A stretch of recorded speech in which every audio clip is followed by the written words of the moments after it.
your time, I just want to close it out with a couple of extra things that are important.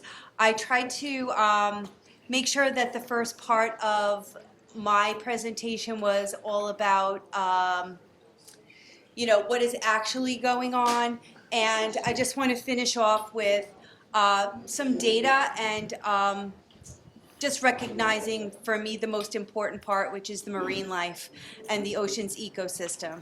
So I'm just gonna go right up here. Back on call to action, or is it in this packet? That we have what's called fixed and floating turbines all around America. The fixed ones are all in yellow and the floating are in blue. Notice that the West Coast only has blue, and that's because their sea level is much deeper than ours, and to put these floating turbines out is much more expensive. So if you put them further out, it will cost these billion-dollar companies a little more money. Also want to point out that what Mr. Brown said, that these are all foreign government owned: Germany, Denmark, China, the United Kingdom, France, and most of these companies are oil companies or previous oil companies that have rebranded themselves as Big Wind. And this calls into question our nation's sovereignty. Like, why would we want to get our energy from a foreign government? I don't know what's going on here. So as far as the efficiency of the wind turbines operate at speeds between 8 miles and 31 miles. It takes you have to be at least 8 miles for it to start, and the wind doesn't just start pushing them. They're like cars. They're jump started like a car, they're turbines. So all of this time that you're using 13.7, 25.5 miles per hour, you're getting 75%. You have to get all the way to 31 miles an hour before you're putting out 100% of the power. And then at 100% of the power from 31 to 55, that's all the speed of wind you can have at 100%. At 55, you have to shut them off before they get damaged. So only 40% of the time the turbines will produce maximum output. And the average wind speed in Long Beach is 9 to 13 miles. So this is the evolution of a wind turbine. Of course, they started with windmills, but they don't make it. These are not electronically operated and don't use fossil fuels. And now they're up this big. This is 15. Again, ours is 18 megawatts. And just to show you perspective, you need 200 of these to match the output of a small nuclear power plant. And I want to talk about electricity. Your rates, they admit right out of the gate, your electricity rates will go up immediately. This was 2021. This is 11 cents a kilowatt in America, 36 cents a kilowatt in the UK, and now just 1 year later, we are at 18 cents in the United States, and they are at 52 cents. In France, in one day, they had their energy prices went up 25 times. And they say that we need to do these because of global warming and rising sea levels. This is a picture of the Statue of Liberty 100 years ago, and this is today. Well, this is just the rundown of what Senator Canzonori Fitzpatrick spoke about, so I'm not going to go over that again. That's just the timeline.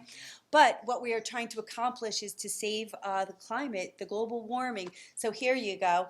If we put all of these turbines in the ocean, we will save our degrees by the year 2050 by 0.0003%.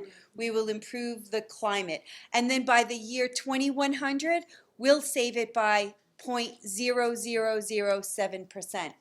So what I'm trying to say is there's like a net zero gain. We're going to do all of this, and we're not gaining anything. I just want to point out that the UK powers, they were using wind turbines. They're all the way down to using 2% power from wind, because everybody keeps saying, look at the UK, look at the UK. Well, the UK is failing. 2%. And then we also have Sweden, 100, this is just from June 24th, this is last week. Sweden abandons 100% renewable energy goal as a policy. They shut down all the wind turbines, they're going to nuclear and hydro. So, and then also Germany has taken down their plants and they're making way for to expand coal mines. They're building, in China, they're building 2 coal plants a day. So, not that I want coal, I'm not saying that I do, I'm just saying when people say to you, look at the UK, go ahead, look at the UK. A wind turbine is a factory, it is not a farm, it is industrialization of our ocean. I just put this up here just to show you that we are not the only group that is in opposition to these turbines. There are 30 or 40 different elected officials in Jersey who are actively fighting this. Jeff Andrew is like the main leader there. But all of these groups, there's 10, 15, 20, 60. The Jersey group has 500,000 signatures on their petition. So there's a lot of opposition to this. We're not alone. I just wanted, this is a visual that we created. We have these in flyer format that we give out on the boardwalk, just to show you that they're not as green as you think, and there's a lot of side effects. There's a lot of whale deaths. We're up to, I think, 50-something whale deaths and over 300 dolphin and porpoise deaths. And we'll talk about why in a second. They talk about not shutting down fossil fuels, that the carbon footprint is bad, and we need to improve that in our atmosphere. Well, there's a component of turbines and substations, sulfur hexafluoride, also known as SF6.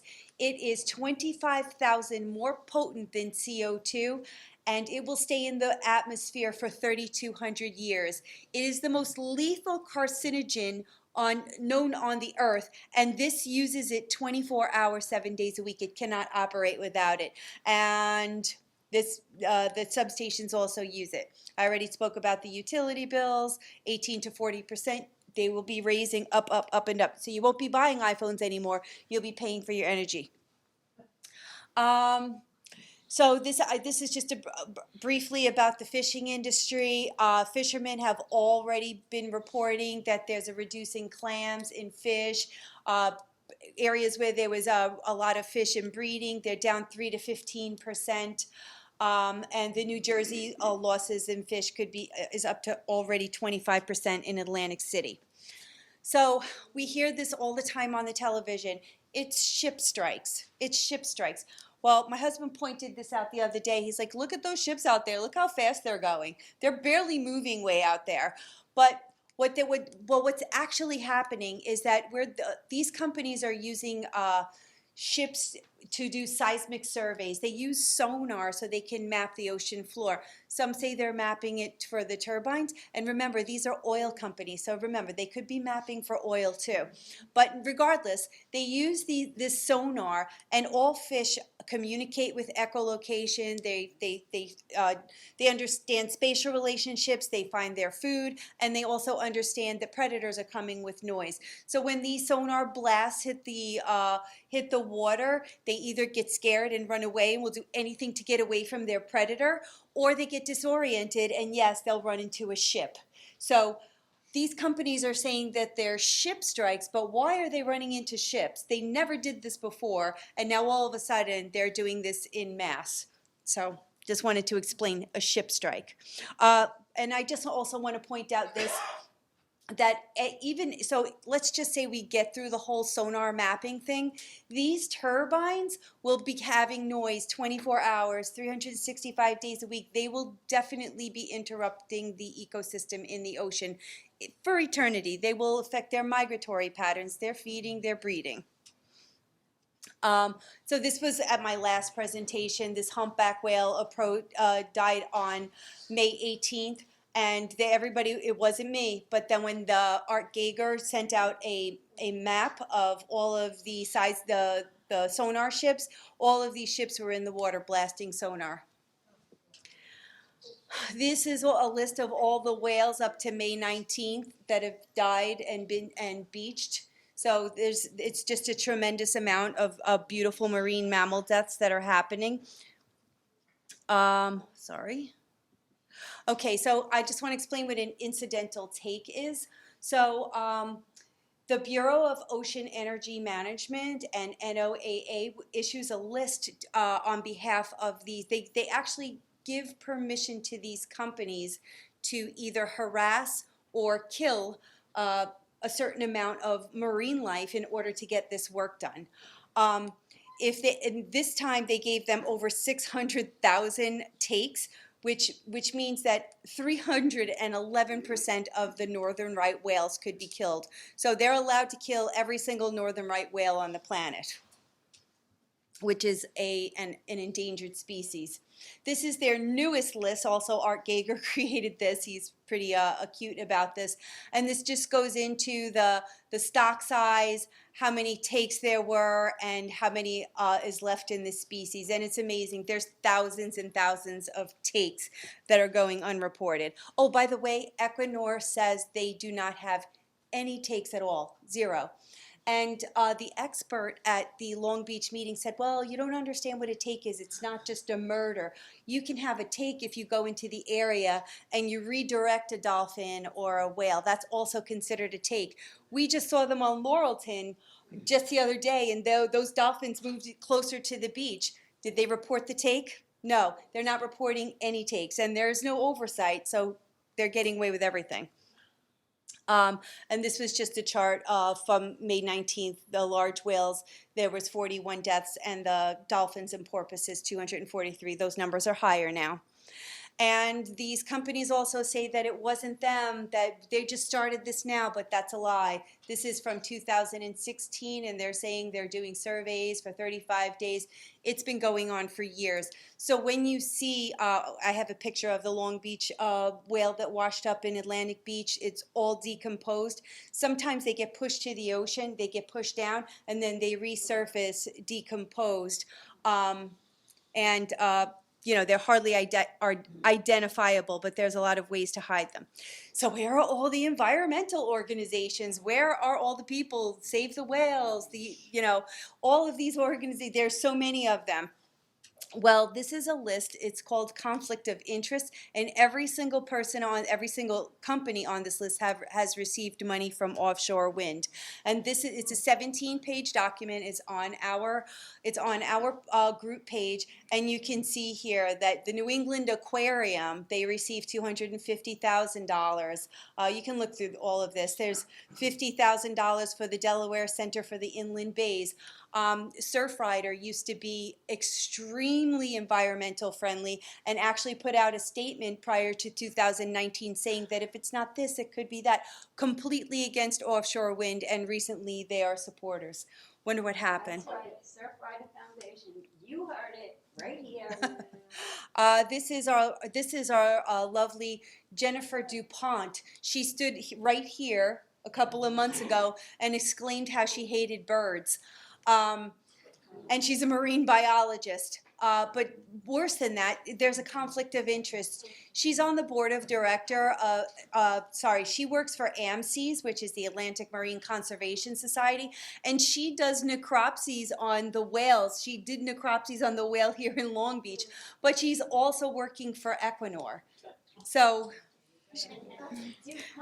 take what you want from that. And I put the bird slide right after her just for fun. In Poland and in parts of the UK, they're already revealing that there's a severe decline in birds. So some of our friends call these bird blenders. They're collisions with the birds, the migratory patterns, breeding patterns, all of that is being disrupted. So if you don't think that it's affecting the environment, it is. And I'm environmentally friendly. I want the earth to be good, but I also want to conserve our environment. And this is just more statistics about the different things that are happening to the birds. Decreased population, collisions are happening, significant loss of habitats, mortalities by collisions, and the more windmills, the more issues. So these are also in our pamphlets. This is all of the oils that each substation will use. This is 18,000 gallons, 52,000 gallons, 79,000 gallons. This is each substation, and then this is each turbine we'll use. And look here, 243 pounds of sulfur hexafluoride. That's SF6, the high carcinogen I spoke about just briefly. Diesel oil, dielectric, gear oil, not to mention the ships that they're going to use with the diesel oil, the helicopters they're going to use. So what is it that we're saving? Where is the fossil fuel savings? And just remember, 5,500 turbines, and Equinor only talks about 147 of them when they come to town. They don't talk about the expansive, massive project. Something else I want to mention that not everybody's talking about is that each of these turbine blades, they're pretty massive, and inside the turbine blades they're made with balsa wood, and balsa's taken from the Amazon, and they're knocking down those forests, and they don't regenerate themselves. So we're killing the rainforests in the Amazon. And on the outside of them, it's fiberglass, and they're made also with precious metals, which are also strip mined in the Congo with child and slave labor. So green, clean, not so much. And then I made this list of myself of all the pros and cons, and I couldn't really find any pros other than the billionaire shareholders will get richer. And then all of these cons. But this here is a picture of fiberglass shards. So when these turbine blades, have inclement weather, hail, any types of issues, this will go into our ocean. Our fish will eat the fiberglass and the metals, and then we will eat the fish. And also, this is going to start washing up on our shore. I hope the El Beach cleanup people are ready, because that's what they're going to be cleaning up. And then at some point, maybe our beaches won't be swimmable because it's toxic with these materials. But that's just for your viewing pleasure. And then I'm not going to go sit in here, but this was just a slide to show off our Lloyd aquifer. It's very delicate. We need to consider and do some research on what kind of damage it could do to that. And wind is renewable, but turbines are not. And these turbine blades are not decomposable. They end up in places like Sweetwater, Texas, and they take up a giant footprint.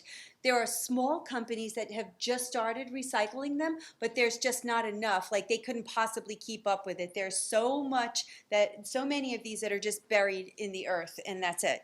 That's the end of it. So save the planet does not mean destroy the ocean. This was the whale that beached in Long Beach. Just wanted to show you how terribly decomposed it was. Never too late to do the right thing. This is just some of the stuff that's on our Facebook group. Bonnie Brady she's head of the fishing industry, anti-fishing wind lobby. She's brilliant. She tells you the whole story. It's in our feature tab in our Facebook page. This is an online petition we have, but every Sunday we go out and we do a bike ride on Magnolia and Lincoln or someplace on the boardwalk, and we're collecting by hand all of those signatures. This is a lawn sign we sell for $10 that Mike makes wherever he is, and you can put them in front of your lawn to show your support. And this here is an amazing study on infrasound and low frequency noise, and I highly suggest anybody who's concerned about the noise, that noise can hit your house and go past your house and inside of your house, and you don't hear it, but it affects your body and your ears and your oculars in negative ways. These are our shirts that we sell. And there's your call to action slide again. I'll just leave that up there. And thank you, everybody, for coming.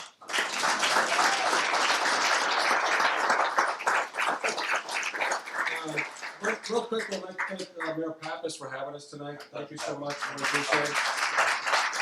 And thank you, everyone, for joining us. And it's now up to you to go out and be that force multiplier and educate others. And go to the city council meetings, please. A new voice is vitally important. They hear my voice every 2 weeks, Kevin's voice. We need new voices. We need new voices to go up to the podium and express your discontent for this.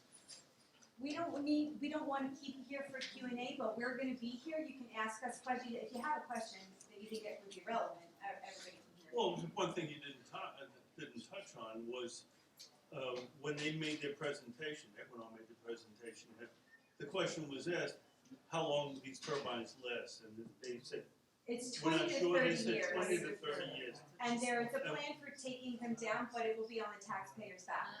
There you go. So answer to that question. Anybody else? So with all this copious amount of research and studies you've done, has Equinor and everyone involved made any attempt to have they seen it? Have they responded to this research? They don't respond. They don't respond to me personally, but every time we talk about something, they'll put it in their Equinor Energizer. We put it in the Herald. They put a whole booklet in the Herald. You know, they're responding in their way. They'll put stuff up on their Facebook page. They have sent a couple of emails, but they're not really being good neighbors. They've held presentations in Island Park and in Long Beach at the Alegria Hotel, but they put up these stations where you're all divided and separated and you can't hear each other's questions.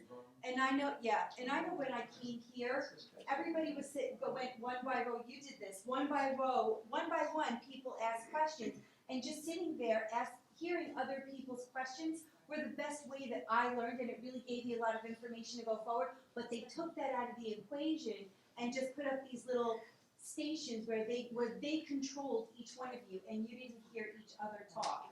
So it was it was a divide and conquer tactic, and that's what they're using going forward. They've been doing that in all their presentations going forward. They're not having a legitimate Q&A. That was the last one. They didn't like that. How many percentage, like what percentage of this